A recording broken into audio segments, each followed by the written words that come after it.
દેશમાં 22 એપ્રિલ 2025ના રોજ પહેલગામમાં હિન્દુ પ્રવાસી પર પાકિસ્તાન પ્રાયોજિત આતંકવાદી હુમલામાં 26 લોકોની જઘન્ય હત્યા કરી નારી શક્તિના સુહાગ છીનવી લીધા હતા।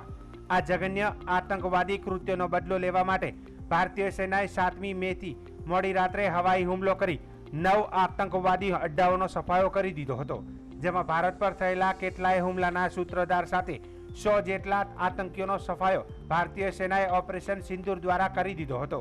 આ આતંકીઓનો સફાયો ભારતીય સેનામાં 2 માતૃશક્તિની આગેવાની લીધેલ સંદર્ભે આજે ધાનેરા અંબાજી મંદિરથી લાલ ચોક સુધી માતૃશક્તિ રેલીનો કાર્યક્રમ રાખવામાં આવ્યો હતો। ધાનેરાની મોટી સંખ્યામાં માતૃશક્તિ ઉપસ્થિત રહીને સેનાની હિંમત અને મનોબળ વધારવા માતૃશક્તિમાં દુર્ગા રણચંડી જેવા આક્રોશમાં જોવા મળી હતી।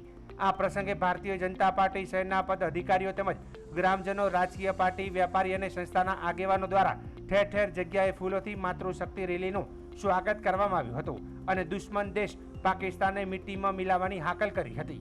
नारी शक्ति की सुरक्षा में भारतीय सेना मैदान में पहलगाम હુમલાની અંદર આપણા નિર્દોષ ભાઈઓ જેમને આતંકીઓ દ્વારા ઠાર કરાયા, તો એના બદલામાં આપણા ભારતીય સેનાના વ્યોમિકા સિંઘ અને સોફિયા કુરેશી 2 મહિલા નેતૃત્વ શક્તિઓ અને સાથે ભારતીય સેનાના સહયોગથી 6 મેની રાત્રે લગભગ 1 થી 1.5 ગાળાની અંદર પાકિસ્તાનના અલગ અલગ 9 ઠેકાણે આતંકવાદીઓના ઠેકાણા ઉપર હુમલા થયા અને 100 કરતાં વધારે આતંકવાદીઓનો સફાયો કર્યો અને ભારતીય જે બહેનોનું સિંદૂર હતું એ સિંદૂરની રક્ષા કરી।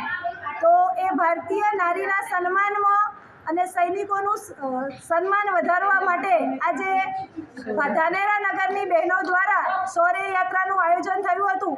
એમાં ખૂબ સારી સંખ્યામાં બહેનો રહી અને બધી જ બહેનોએ ખૂબ સૈન્યનો આભાર માન્યો અને જે આપણા સેનાનું નેતૃત્વ કર્યું હતું એ બહેનોનો પણ ખૂબ ખૂબ આભાર માન્યો અને આપણી જે સરકાર છે એમનો પણ ખૂબ ખૂબ આભાર માન્યો।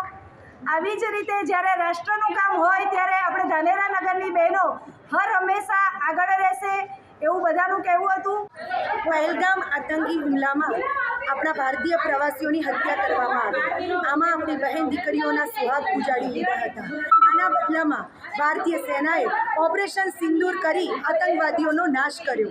ભારતીય માતૃશક્તિને સન્માન આપવા અને આપણી ભારતીય સેનાનું મનોબળ મજબૂત કરવા અને હિંમત આપવા આજે આ બહેનો દ્વારા શૌર્ય યાત્રાનું આયોજન કરવામાં આવ્યું હતું, જેમાં ખૂબ મોટી સંખ્યામાં બહેનોએ ભાગ લીધો અને ખરા અર્થમાં આપણી માતૃશક્તિને સન્માન આપ્યું છે।